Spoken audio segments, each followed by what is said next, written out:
Okay, everyone, this is getting a dress on your lunch hour. This is part two. And what I did is I went ahead and I fitted the dress or the skirt first.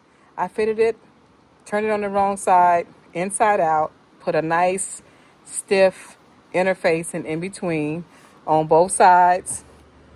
We have a lining so you don't have to actually, build it up. We built it up from the beginning. I sewed all the gathers down. I went ahead and hemmed the dress. So we got it right at the shoe length. She is on a 2.5, 3-inch heel. And we're going round to the back. So you see the back of the skirt. I also accented her with a scarf or shawl. This is a event, so she want to look a little.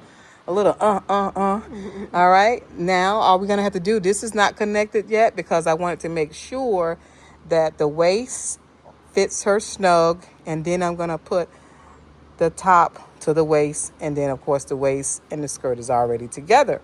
So we're gonna do a little rouge here in the center. We're gonna do darts for the bust to bring it nice and snug inside.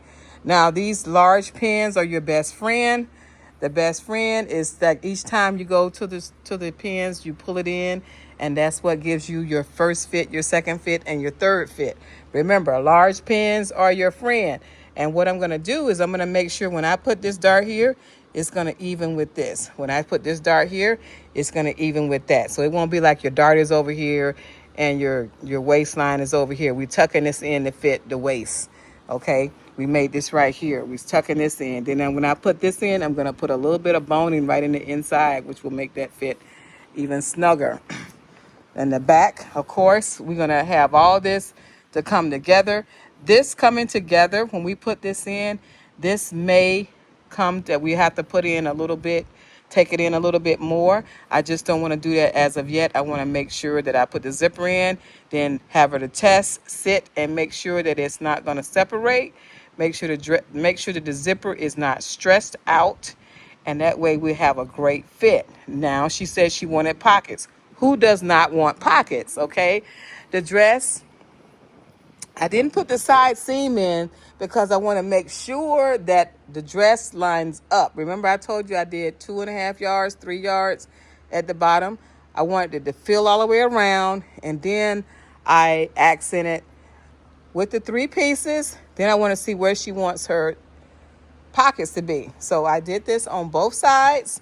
Now, when I go in and put the pockets in, I will sew the seam all the way up to give the pockets the strength that it will not rip away from the dress, because I made the dress on her, and then I'll have the pockets inserted right here.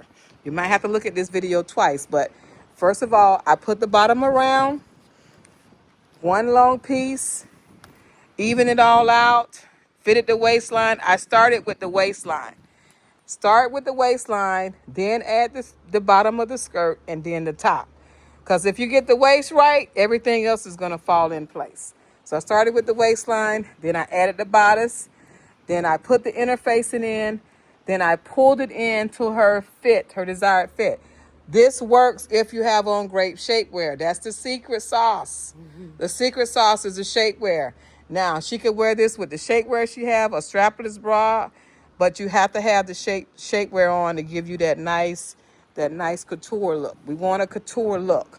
Now we're gonna take this in, gonna rouge this. I saw how beautiful she was, so I accented it with the scarf. That even looks good like that. Even if she had this scarf going like this, oh my goodness, look at that. I'm gonna step back so you can see the whole look. This is Evelyn of Evelyn's Creations. We're talking about summer wear. We're talking about getting you a dress made for the summer. This is called our 2-hour lunch dress. She's on a 2-hour lunch break. We're making the dress from scratch. We're doing it for her. She's trying it on. She'll try it on one more time, and then she'll wear it out of here. This is a cotton fabric. It's an African fabric. A great look for the summer. Look at this scarf. Look how we got the scarf going all the way around. Look at the bottom. The bottom here will have a little small slight train. And then we're going to ask the model, how does she feel, and how does she feel, and how does she come up with this design? Okay, how do you feel about your dress?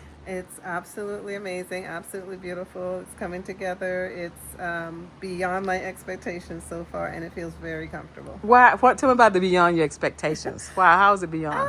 Just you never know how something's gonna come out, especially when you're working with someone for the first time. But it's like seamless. It's been amazing. Now, tell me, how do you feel about having a dress built on you?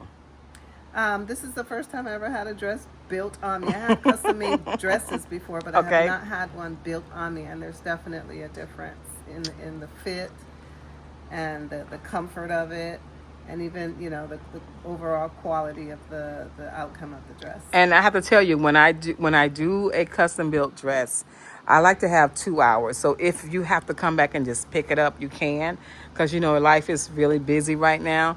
But I like to have 2 hours. I want the person to feel the dress on them, and to do it. And it's something that most people don't know. But when you come up and things are scarce, space is scarce, time is scarce, you come up with creative ways to make a statement dress. And I would definitely call this a statement dress. Now, what I'm going to have her to do is I'm going to have her to do the catwalk. She's going to walk up to the store a little bit, and you're going to see how it flows. Because what I tell my clients is, getting a dress made on a mannequin is one thing, but does it actually flow? Does it actually have movement?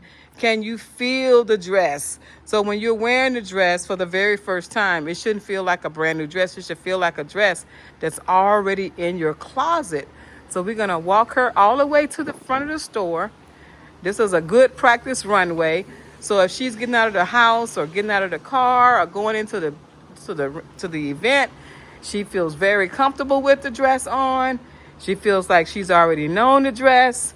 If she has to pick up something off the ground or the floor out of the car, she can pick something up out of the car and she's ready to go.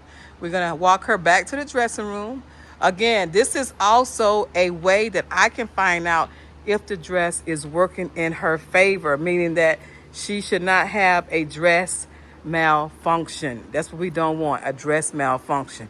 And even a simple dress or a complex dress, it can look good, but if the zipper is not working, if the dress is too big, if it's not working in her favor, all of that work will be in vain. Look at the bottom. We have a nice flowing bottom. This is a cotton. It's a nice African cotton print dress. Now, we're going to take it in. We're going to do the rouge. We're going to do the trim.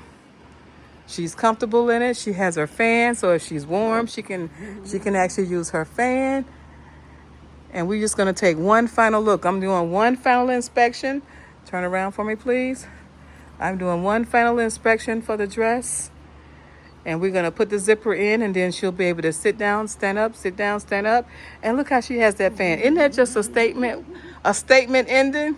Again, this is Evelyn of Evelyn's Creations. This is our lunch hour dress. We're doing this. She brought her fabric in, and we are making this dress in 2 hours. Thank you.